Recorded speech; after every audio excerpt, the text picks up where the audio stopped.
Carta pastoral número 10. La Iglesia y la evolución social y política. Si Dios no edifica la casa, los que la construyen trabajan en vano. ¿Acaso no tenemos la impresión que esta palabra se utiliza de manera espantosa en nuestros días? Desde el momento en que los hombres han creído que podían separarse de Dios para construir la ciudad, esta se derrumba por todos lados. Los hombres se obstinan en hacer planes, proyectos, congresos, asociaciones internacionales, y a medida que preparan su realización, todo lo que aparecía como la solución ideal desaparece como deglutido por un terreno movedizo donde no se alcanza a edificar nada. Es inútil intentar construir la ciudad sin Dios, pues solo Él es el verdadero arquitecto. Solo Él es quien dictó los fundamentos y las leyes. Solo Él es quien pone la caridad en los corazones, verdadero cimiento de las sociedades humanas, y la verdad que ofrece un fundamento sólido en los espíritus. Alejándose de Dios, los hombres han perdido la sabiduría. Todos los gobiernos humanos se han derrumbado arruinados por el orgullo o la búsqueda insaciable de los bienes materiales. En el momento en el cual quieren fundarse o transformarse estas ciudades en los territorios que nos son queridos, queremos hacer escuchar el llamado de Dios, la voz de la Iglesia, eco de la de nuestro Señor, Rey y Profeta de todas las naciones. Pensamos cumplir con esto los deberes que nuestra tarea nos impone y rendir un servicio a todos aquellos que buscan el verdadero bien de nuestras poblaciones africanas. La Iglesia y la política. Quisiéramos, antes de abordar nuestro tema, definir bien la posición de la Iglesia con respecto a la política y, por consiguiente, con respecto a los partidos políticos. El sentido filosófico de la palabra, como a la política le interesa lo concerniente al gobierno de la ciudad, no puede por esto dejar sumida en la indiferencia y la neutralidad a la Iglesia. En efecto, el Estado es una sociedad inscrita por Dios en la naturaleza de los hombres, hechos para vivir en sociedad. Entonces, es Dios quien da el fundamento de los derechos y deberes del Estado. El fin de la sociedad civil, sus leyes fundamentales, el límite de sus poderes y la extensión de sus funciones se inscriben en la naturaleza de las cosas y de las personas creadas por Dios. La Iglesia siempre le recordó a los gobiernos y a sus jefes que eran deudores de Dios, que la persona humana y la familia son de derecho, anteriores al Estado, y que éste no podía avasallarlos o disponer de ellos a su gusto. No puede tampoco autorizar para los ciudadanos ciertas libertades que signifiquen la negación del bien y del mal. Los partidos políticos, aun cuando persigan únicamente el bien común, representan opciones libres sobre los medios de alcanzar dicho bien. Además de que demasiado a menudo sus programas se componen de una mezcla de verdades y errores. Hay que añadir también que muy frecuentemente, por desgracia, las declaraciones que emiten son hechas más para obtener el voto de los electores que para perseguir verdaderamente el bien de la ciudad, cuando además no se disimula la defensa de intereses sórdidos. La Iglesia pide a sus fieles que cumplan sus deberes de ciudadanos, teniendo siempre ante sus ojos los principios que son el fundamento de la sociedad que verdaderamente quiere Dios. Interviene únicamente en el caso de conductas absolutamente perversas y radicalmente opuestas a los derechos de Dios, de la Iglesia, de la familia o de la persona humana, como en el caso del comunismo. No esconde sus temores frente a los que tienen tendencias netamente opuestas a esos derechos, pero permanecen siempre sobre el plano de la moral y de los derechos hacia Dios. La Iglesia, dice nuestro Santo Padre el Papa Pío XII, se mantiene alejada de las combinaciones cambiantes. Si juzga que no debe salir de la neutralidad observada hasta ahora, es porque Dios nunca es neutro con las cosas humanas frente al abuso de la historia, y a causa de ello su Iglesia tampoco puede no serlo. Si habla, es en virtud de su misión divina querida por Dios. La Iglesia no puede consentir juzgar según criterios exclusivamente políticos. No puede vincular los intereses de la religión a unas orientaciones determinadas por fines puramente terrenales. No puede exponerse al peligro que se tiene de las razones fundadas para dudar de su carácter religioso. Sin embargo, no se puede olvidar en ningún momento que su calidad de representantes de Dios sobre la tierra no les permite permanecer indiferentes, ni aun un solo instante entre el bien y el mal en las cosas humanas. Así definida la posición de la Iglesia frente a la política y los partidos políticos, nos es más fácil buscar la luz con respecto al problema social y político en el sentido etimológico, tal como se plantea actualmente en nuestras regiones de África. ¿Quién de ustedes, queridísimos hermanos, no ha leído o escuchado hablar de las numerosas soluciones propuestas para una evolución hacia una vida social más perfecta? En esta sed de evolución, de cambio, los intereses, las pasiones se entrechocan. Las razas, los partidos se levantan unos contra otros. Si se juzgan estas luchas fratricidas desde la óptica de un espectador imparcial, no se puede sino deplorarlas amargamente y pensar que, en lugar de dividirse, los hombres tendrían que unirse, que en lugar de odiarse, tendrían que amarse y trabajar juntos para realizar ese ideal de vida social que, según el deseo de Dios, la Iglesia enseñó a todas las naciones y que continúa proponiendo.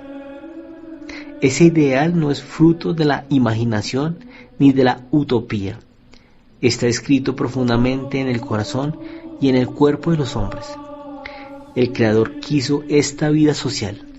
Ha dado a los individuos todos los elementos de esta vida en sociedad. Por la diversidad de los sexos, ha creado la familia. Por la multiplicidad y la diversidad de los dones, de las actitudes intelectuales, morales, físicas, quiso la organización de la sociedad civil con la ayuda mutua, la prosperidad y la paz.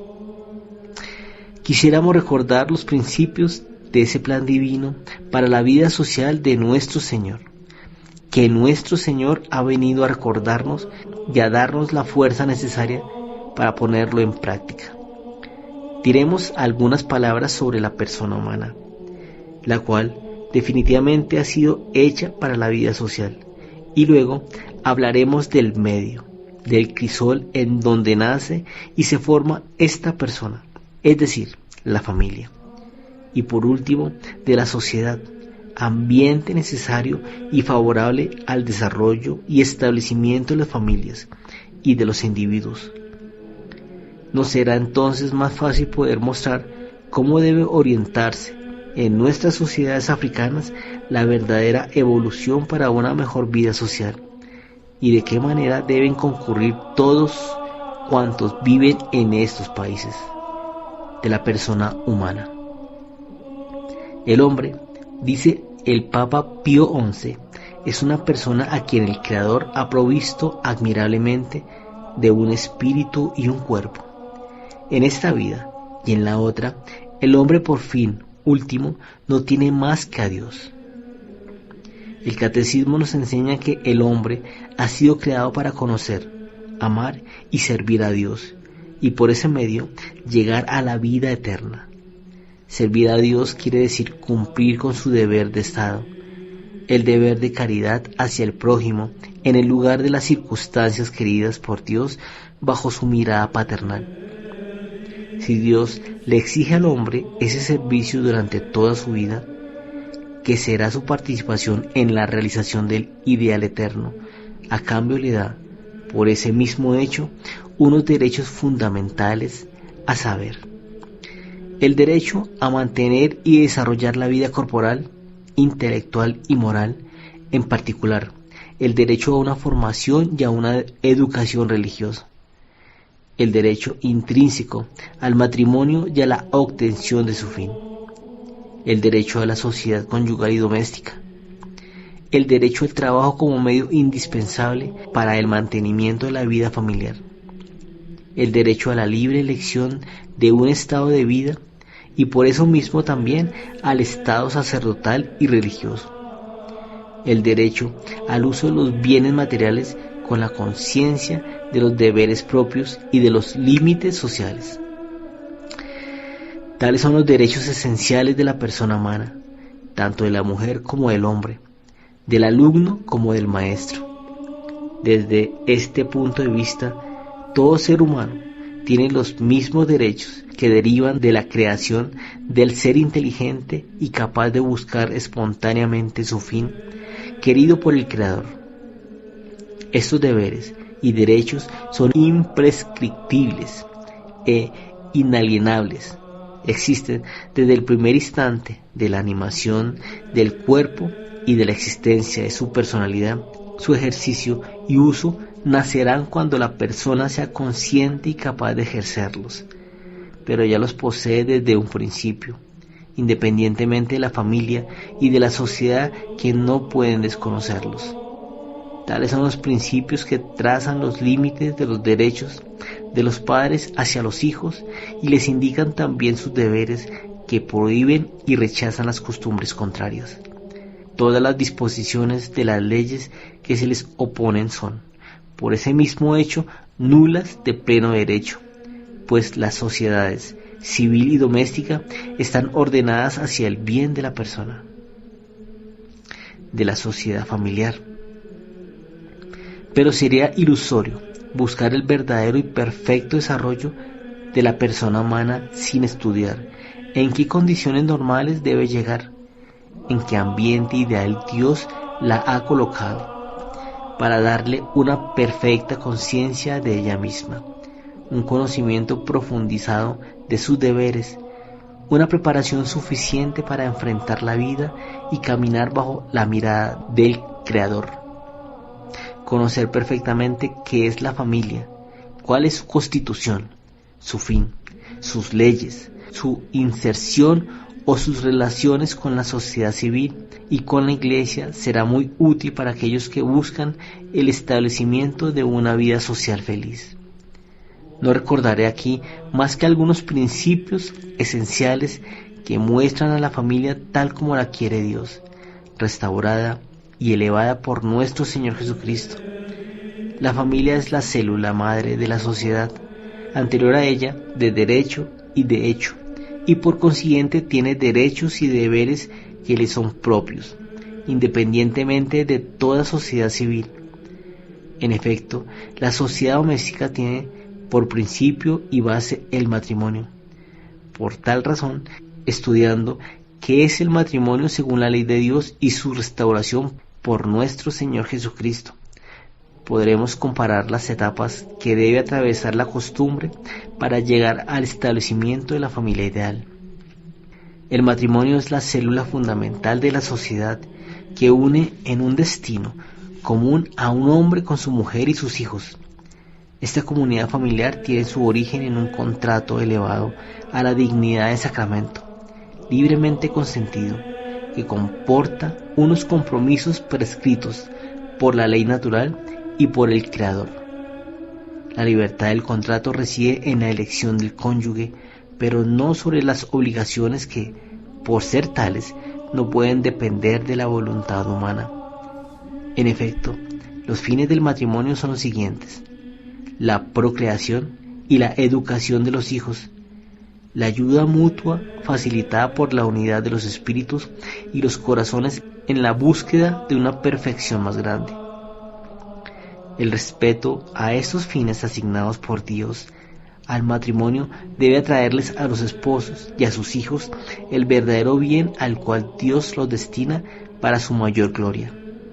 Así el matrimonio, dice el Papa Pío XI, y el derecho a su uso natural son de origen divino. Así la Constitución y las prerrogativas fundamentales de la familia han sido determinadas y fijadas por el Creador mismo, y no por las voluntades humanas, ni por los hechos económicos. Las prerrogativas son, en particular, la unidad y la indisolubilidad. Ese punto capital de la doctrina católica, dice nuestro Santo Padre el Papa Pío XII, tiene una poderosa eficacia para una fuerte cohesión de la familia, para el progreso y la prosperidad de la sociedad civil, para la vida sana del pueblo, para una civilización cuya luz no sea vana o falsa. La Iglesia, recordando estos principios evidentes de la ley natural, tal como lo hizo nuestro Señor Jesucristo, le dio a la civilización su base esencial. Gracias a ella, dice el Papa León XIII, el derecho del matrimonio ha sido equitativamente establecido y hecho igual para todos por la supresión de la antigua distinción de los esclavos y de los hombres libres. La igualdad de los derechos ha sido reconocida entre el hombre y la mujer, pues así como lo dice San Jerónimo, estos mismos derechos se han mostrado sólidamente confirmados por el hecho de la reciprocidad de la afección y de los deberes. La dignidad de la mujer ha sido reafirmada y reivindicada. Le ha sido prohibido al marido violar la fe jurada, librándose a la impudicia y a las pasiones. También es un hecho importante que la Iglesia haya limitado cuanto pudo el poder del padre de familia para que la justa libertad de los hijos y las hijas quieran casarse no fuese por nada disminuida, y que haya vigilado para erradicar el matrimonio, tanto como le fue posible el error, la violencia y el fraude. Esta igualdad de los derechos entre el hombre y la mujer, dice el Papa Pío XI, hay que reconocerla en las cosas que son propias a la persona y a la dignidad humana, que acompañan el pacto nupcial y que están implícitas en la vida conyugal. En estas cosas, cada uno de los esposos goza seguramente de los mismos derechos y están afectados a las mismas obligaciones. En las demás cosas son necesarias una cierta desigualdad y una justa proporción, las que exijan el bien de la familia o la unidad y la estabilidad necesarias de una sociedad doméstica ordenada. Sin embargo, si el marido es la cabeza, la mujer es el corazón, y como el primero posee la primacía de gobierno, la segunda puede y debe reivindicar como suya la primacía del amor.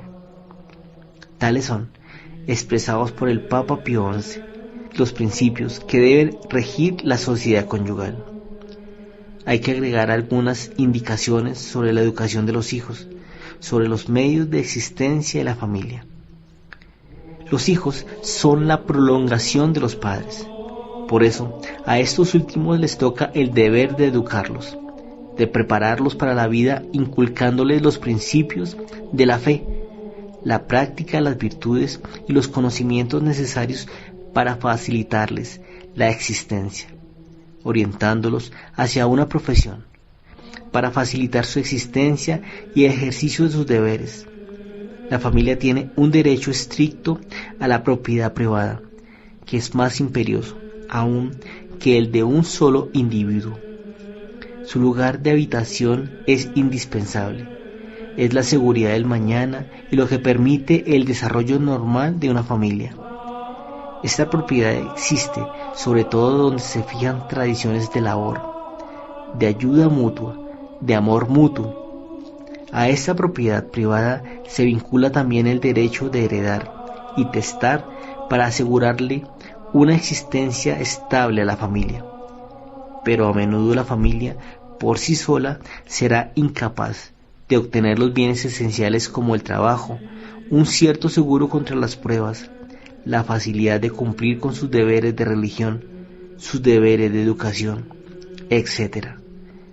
Por eso, las familias se asociarán, se sostendrán mutuamente en sociedades privadas, religiosas, culturales, profesionales, etc.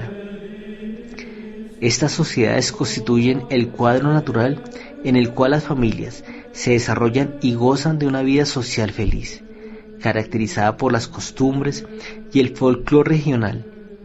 Tal es, bosquejada en sus líneas principales, la doctrina de la familia sobre la familia.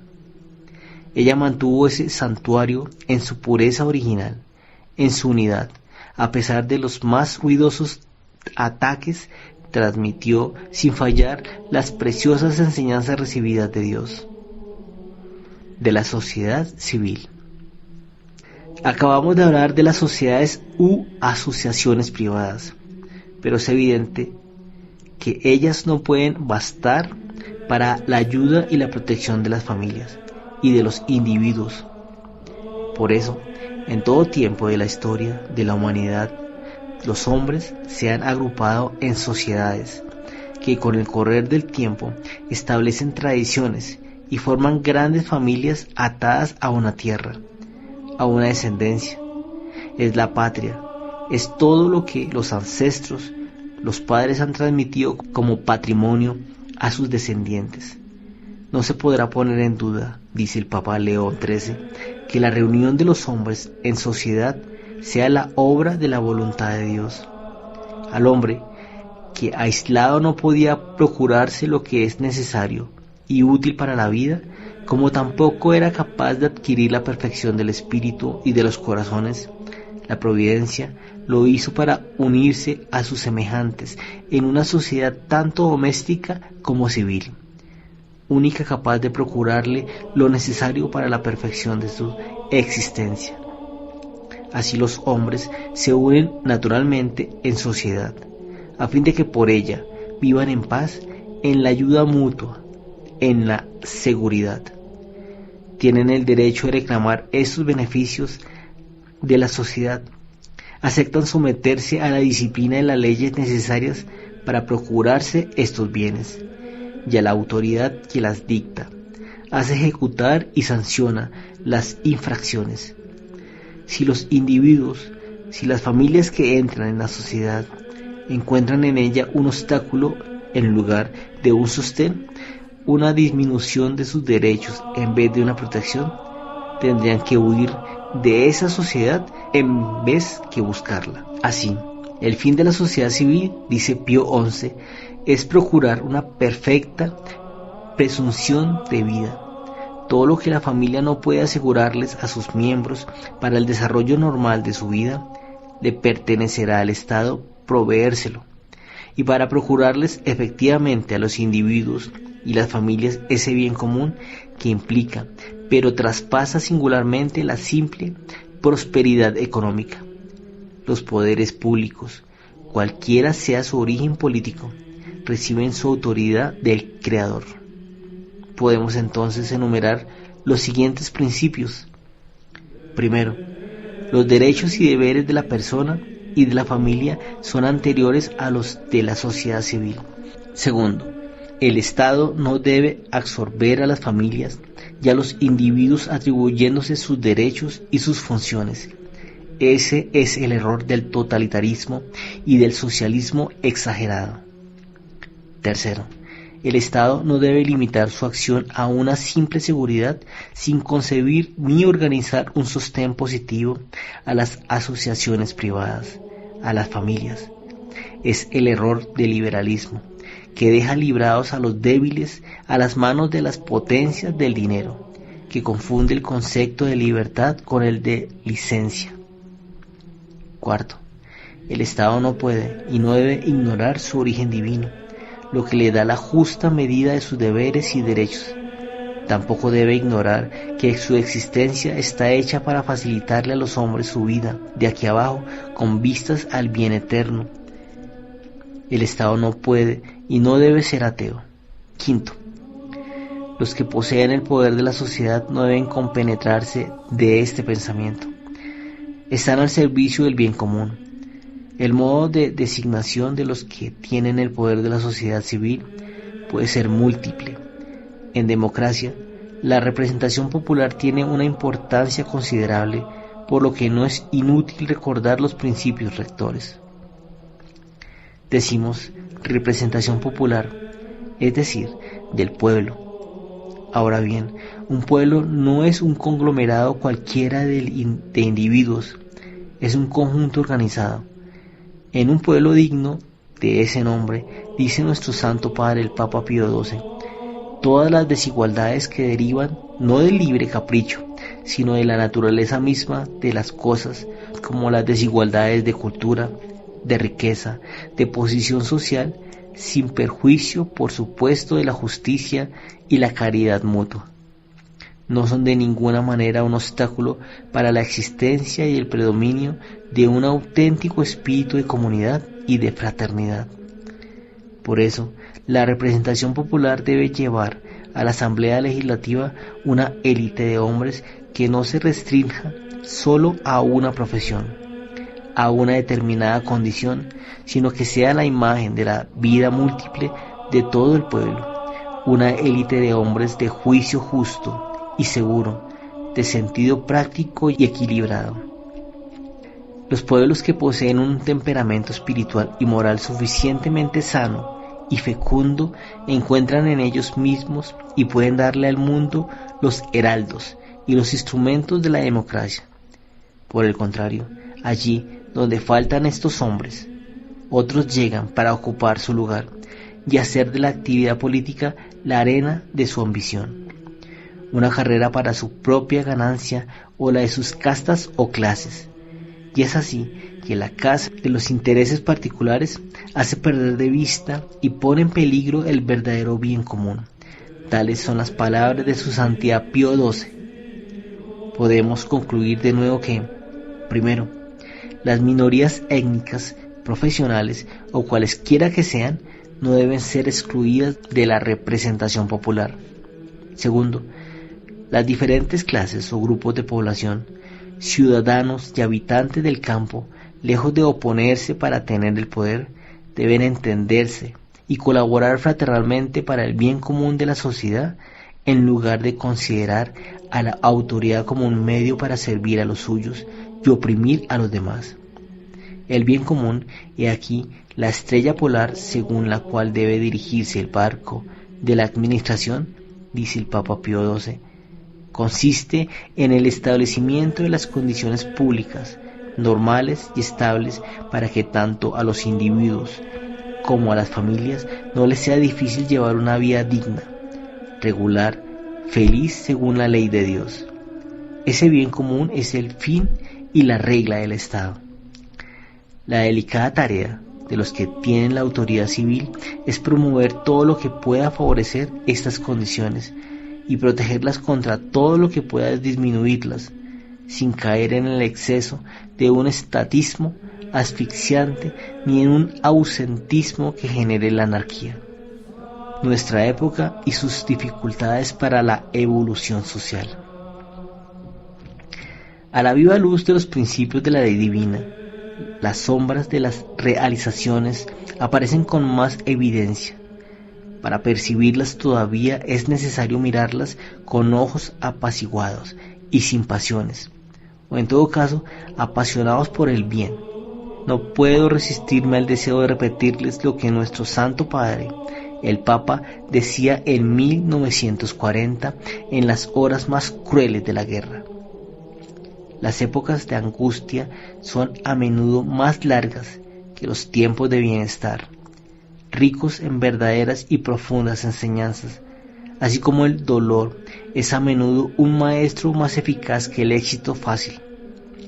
El Señor les dará la inteligencia y esperamos en Dios que la humanidad entera, como también cada nación en particular, saldrá más sabia, más experimentada, más madura de la dolorosa y sangrienta escuela de hoy, que sabrá distinguir con ojos límpidos la verdad de entre las apariencias tramposas, que abrirá y tendrá el oído atento a la voz de la razón, agradable o no, que los cerrará a la vacía retórica del error, que reconocerá la realidad y tomará en serio la puesta en práctica del derecho y de la justicia.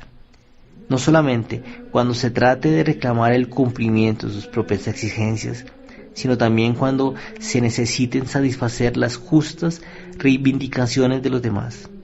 ¿No estamos ahora en una de estas épocas de profunda inquietud en estos países africanos? Debemos poner todo en obra para que sean generadores de bien y de felicidad. A este efecto, nos parece saludable examinar, a la luz de la verdad, las deficiencias actuales de nuestras regiones, para luego elegir los medios más sabios que nos permitan acercarnos lo más posible a las normas que fija esta verdad. A propósito de las situaciones presentes, algunos emplean demasiados términos negativos. Proponen programas que son también negativos en sí mismos y que en el fondo no preconizan más que en una destrucción de esta situación actual. En lugar de ese trabajo negativo, hay que promover un enderezamiento, una evolución. Hay que realizar un esfuerzo vital. Hay que asegurar un crecimiento. Por cierto, este esfuerzo tendrá que sortear obstáculos y sobrellevar dificultades, pero debe ser esencialmente constructivo y lo será únicamente en la medida en que los que se hayan interesados fijen sus pensamientos en un ideal común. Para completar nuestro pensamiento, afirmemos que la caridad es la que debe poner la disposición profunda en todo esfuerzo cívico y social. Ella sostiene y asegura la perseverancia de la acción. La caridad une, entiende los problemas del prójimo, desea su felicidad tanto o más que la suya propia. Será esta, entonces, una resolución firme para que todos tomen y sostengan sobre todo los cristianos que deben dar el ejemplo de la caridad. ¿Para qué sirven esas discordias de razas, de tribus, de partidos? Todos los que viven sobre una misma tierra han nacido para ayudarse entre sí y vivir en paz. No en una paz que consagre la injusticia, sino en la paz que resulta de la justicia y la caridad. Si los principios de la ley divina se pusieran en práctica en todas partes, la humanidad viviría en orden y en paz. Desgraciadamente no siempre es así, y por eso los pueblos viven frecuentemente en la ansiedad y la inquietud. Nos parece que la sana evolución de los pueblos africanos hacia el establecimiento de una vida social normal encuentra dos clases de obstáculos que trataremos de describir brevemente. La costumbre. Por una parte, la costumbre que designa el antiguo estado social y lo que resulta para los individuos, las familias y la sociedad. Por otra parte, el hecho histórico de la presencia europea con lo que trajo al país.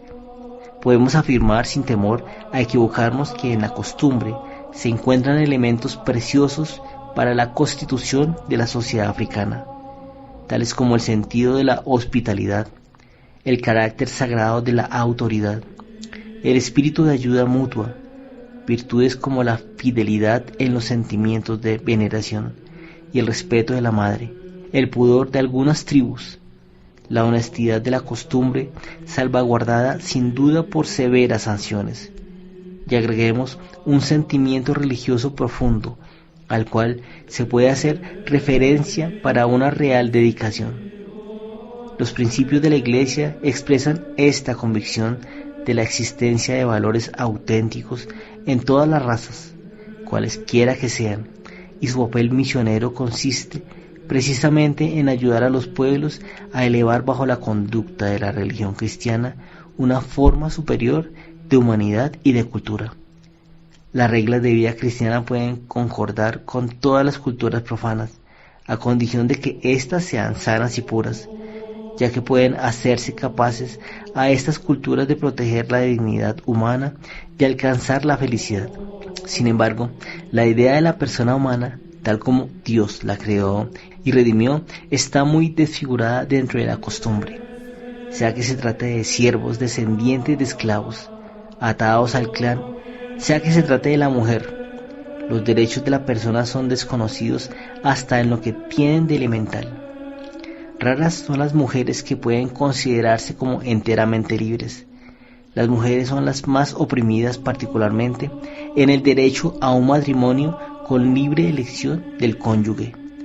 No se pertenecen, y parece que otro tiene derecho a ellas por imperio de una suma de dinero, por cambio con otra mujer o hasta por el precio de unos objetos. Y esto se puede renovar hasta en varias oportunidades.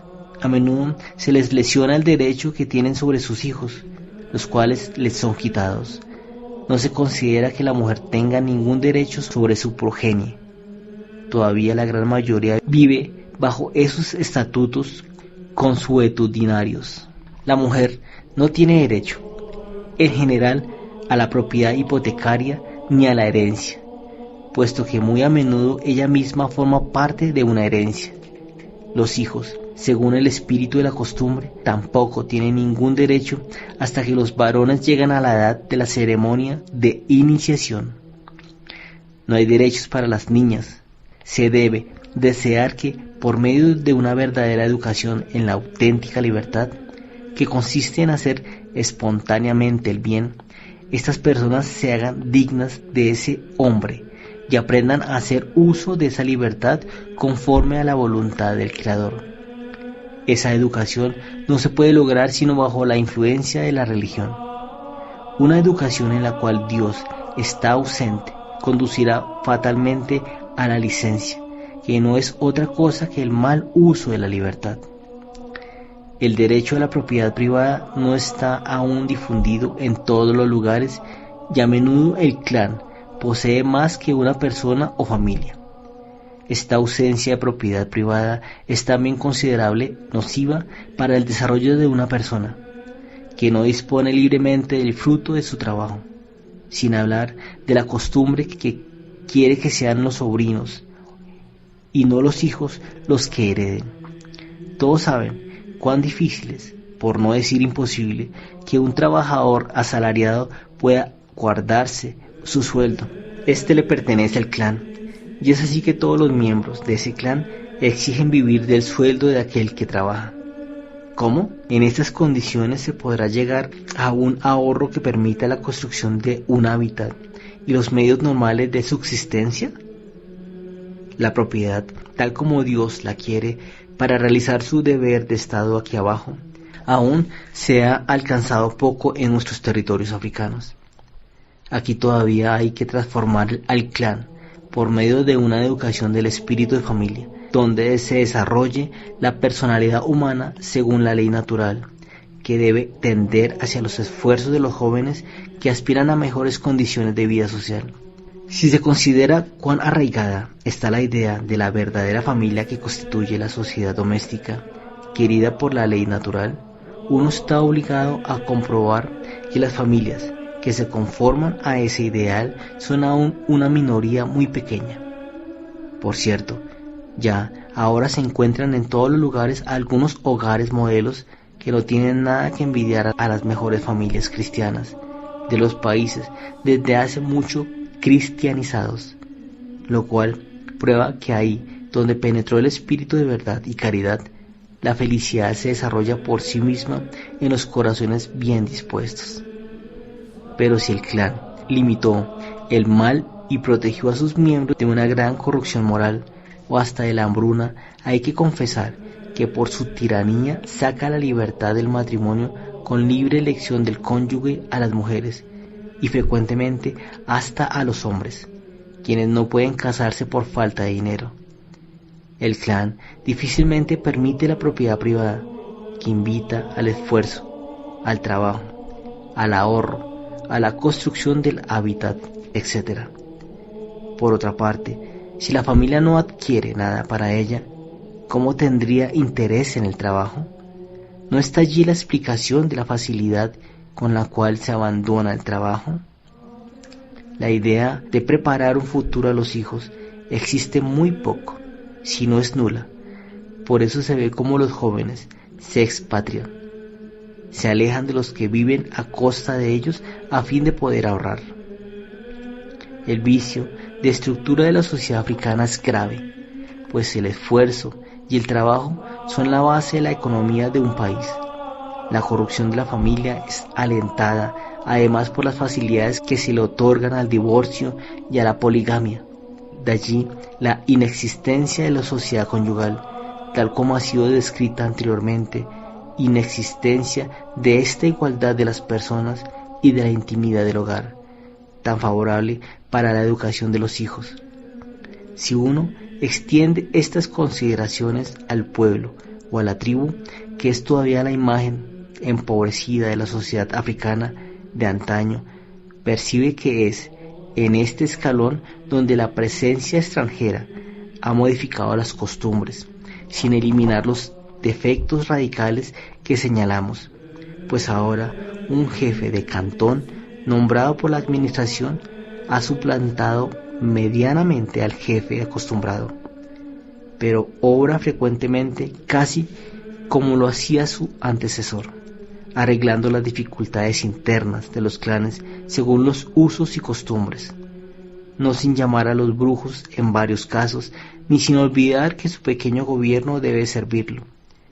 Por lo general es polígamo, si no lo es ahora, lo han sido antes, y todo favor se paga con un buen precio. Desgraciadamente, no se puede decir que se le haya dado una educación sobre cómo ejercer el poder. Nadie se preocupó por eso. Nos hallamos aquí ante uno de los efectos de esta educación que los europeos hubieran debido brindarles a los africanos para ayudarlos a entrar en una vida social moderna, más perfecta, y que ha sido malograda. Presencia de la sociedad europea. Llegamos así a la segunda fuente de obstáculos para una evolución social y sana y normal: la presencia de una sociedad europea privada del espíritu cristiano. No queremos decir ni que todos los europeos carezcan de espíritu cristiano, ni que la sociedad europea en cuanto a gobierno y administración no tengan ningún efecto saludable. Sería una evidente inexactitud. Debemos, a decir verdad, enumerar algunos efectos de esta presencia, pues también los mismos europeos pueden y deben concurrir al establecimiento de una vida social feliz. Primero, la libertad de circulación y de trabajo. Segundo, la seguridad de las personas y de los bienes. Tercero, la desaparición progresiva de las grandes epidemias y todo lo que trae aparejado el servicio de salud. Cuarto, una instrucción que, aunque inadaptada y atea, conlleva algunas actitudes para una mejor vida social. Quinto, la puesta en lugar de la infraestructura económica moderna en caminos, ferrocarriles, puertos, etc., con una valorización cierta en las riquezas del país. Sexto, un conjunto de condiciones de vida que marcan una progresión cierta sobre las de antaño. Pero hay que confesar que esta presencia tiene el riesgo de saldarse con un fracaso, a pesar de la dedicación incomparable de algunos individuos, administradores, médicos, instructores, etc. Por la siguiente razón: esta sociedad no ha creído en su propia civilización. Queremos decir que para comunicarles a las poblaciones africanas las riquezas gracias a las cuales la civilización europea y francesa predominaron por sobre las civilizaciones costumbristas africanas, era necesario que los europeos, representantes y responsables de esta civilización occidental, aceptasen sondear las razones de esta superioridad. Era necesario que comprendiesen que dicha superioridad procedía menos del grado de sus técnicas que del valor de los principios cristianos, fundamentos de la civilización. Se debe decir desgraciadamente que los responsables de esa presencia europea han rechazado mayoritariamente este análisis, la vuelta de las fuentes. Tienen miedo de rehacer su historia. De tal forma, la civilización europea se ha privado ante los ojos de estas poblaciones del título más valioso ante los ojos de los pueblos, que abordaba el título de mensajera de una mejor civilización, más consciente y respetuosa de la dignidad humana por inspiración de Dios, con todo lo que implica en la educación religiosa, moral, social, económica y política. Todo se relaciona, es imposible pensar en implantar una política que suponga todavía algunos principios de derecho cristiano, o una economía o una sociología fundada sobre los postulados de la civilización cristiana, y al mismo tiempo renunciar a esos principios cristianos. Nuestra juventud africana evolucionada no carece de inteligencia y facilidad de adaptación, pero siente cruelmente la deficiencia de la familia, y sobre todo en el ámbito rural. Sufre al vivir en una sociedad conyugal que ya no la satisface. Se siente atenazada por la imposibilidad consuetudinaria para ahorrar. Es incapaz de resistir a las presiones del clan, de la tribu. Siente la necesidad de una educación religiosa y moral que esté a la altura de su nivel intelectual. Esa educación que desean y buscan nuestros jóvenes africanos en sus misioneros, con 1000 pretextos se ha abstenido de dárselas, respecto por las costumbres, laicismo de la legislación. El comercio buscó crear las necesidades en la medida en que ellas hubieran marcado una elevación de la vida social. Lo habríamos comprobado con felicidad. Pero estas necesidades han provocado el deseo del dinero, y salvo raras excepciones, el dinero se encuentra en la función pública o en el empleo del comercio. La instrucción, condición necesaria para tener esos empleos, se hizo también objeto de un deseo generalizado, y se inició un éxodo de la campiña hacia las ciudades, donde se logra más fácilmente una instrucción, donde se encuentran los empleos. Pues bien, desde ahora la instrucción ya no es más remuneradora, porque los puestos son menos numerosos que los pedidos, y la muchedumbre de los descontentos y desempleados aumenta regularmente. Parece que se ha perdido de vista el hecho de que una sociedad no puede componerse únicamente de funcionarios y comerciantes, sino que tiene que tener por base, en primer lugar, la agricultura y luego a la industria. No será necesario formar al campesino, al propietario hipotecario, fomentarles el amor por el trabajo de la tierra y la propiedad necesarias para el cuidado de su familia, darles una instrucción conveniente y una educación seria. La base de la economía es hacer campesinos más felices y mejor acomodados, pero para eso hay que liberarlo de las trabas consuetudinarias que le ocupan lo mejor de su tiempo. Fomentar la familia monogámica, educar a la mujer y volverla libre, establecer una familia digna de ese nombre, que viva en sus tierras, ligadas a sus bienes, etc. Luego vendrá la asociación de familias en comunas donde los campesinos aprenderán a guiarse por intereses comunes, a construir su lugar de culto, su escuela, su casa comunal, sus vías de comunicación, su dispensario, etc. Todo lo que puede estar hecho para la evolución religiosa, intelectual, moral, económica del campesino es capital para el futuro de la sociedad. Es cierto que estas transformaciones de la sociedad no pueden ser valiosas si no tienen por fundamento los mismos principios religiosos que son la base de toda sociedad verdaderamente civilizada.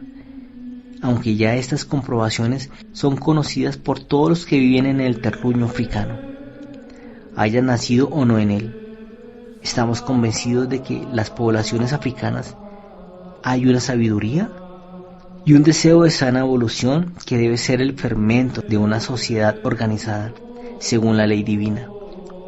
Es necesario, a cualquier costo, que nuestros jóvenes hogares cristianos, que nuestros estudiantes africanos, estudien los verdaderos principios de la sociología cristiana y que se inspiren de estos para actuar en reuniones y congresos donde pidan su aplicación por parte de los ediles de la nación. Que se empleen en hacer evolucionar las costumbres a fin de poder darle a los esposos o a la madre la dignidad que les conviene como personas humanas libres y conscientes de sus deberes, a reducir la poligamia que no es digna de criaturas inteligentes, a los derechos iguales de frente a Dios, que se esfuercen para mejorar por medio de asociaciones sindicales rurales, la condición del campesino, que concurran a la fundación de escuelas artesanales rurales, que pidan con insistencia que la instrucción religiosa forme parte de los horarios escolares, que susciten en las ciudades y el campo centros de educación social para la mujer y la joven, a fin de dar a los hogares un valor moral y humano más grande, que frecuenten los centros culturales, destinados a darles una verdadera cultura intelectual, moral y religiosa, que los hará más aptos para cumplir sus deberes en la sociedad doméstica y civil, que impulsen la formación de asociaciones comunales donde los miembros puedan aprender a administrar los intereses comunes, sociales o profesionales, que pongan manos a la obra para evitar las discusiones y las querellas políticas, esforzándose por buscar una unión que permita la consecución de una situación política estable y bienhechora. Ojalá nuestros jóvenes cristianos, inspirados por la caridad de nuestro Señor, muestren el ejemplo de las iniciativas constructivas contra los que no buscan más que el odio y la discordia. Si esta generación de nuestros jóvenes católicos no estuviera a la altura de su tarea, podríamos dudar de que el futuro sea feliz para nuestras queridas poblaciones africanas. Los movimientos de acción católica le darán a la élite de nuestros católicos la claridad, la fortaleza y el orgullo de emprender una tarea tan grave. Si bien este llamado se dirige particularmente a los católicos africanos, le solicito también a los católicos europeos que tomen una conciencia de su responsabilidad cristiana. Ojalá comprendan la urgente necesidad de agruparse en los rangos de la acción católica para estar en estado de llevar de nuevo, con todo su vigor, la fuerza del Evangelio en su auxilio. Nos dirigimos a todas las almas de buena voluntad, africanos y europeos, que busquen la evolución social en la paz, a todos los que tengan responsabilidades políticas, para que hagan callar los egoísmos, para que practiquen una sincera y fraternal colaboración en la búsqueda del bien de todos. Será verdaderamente imposible que nuestro Senegal se ubique a la vanguardia de las felices iniciativas en materia social, política, que, inspirándose de los principios divinos, procuren a todos los senegaleses, por nacimiento o por opción, de toda condición, pobres o ricos, campesinos o de ciudad, los beneficios a los que tienen derecho dentro de una sociedad civilizada. Pedimos al Señor y a la Virgen María la gracia de llevar a los corazones de nuestros queridos senegaleses la inteligencia de la verdadera libertad, el amor por la justicia y el verdadero bien que han venido a traer a los hombres de buena voluntad, a fin de que vivan en paz. Monseñor Marcel Lefebvre. Carta pastoral de Cuaresma de 1955 en Dakar.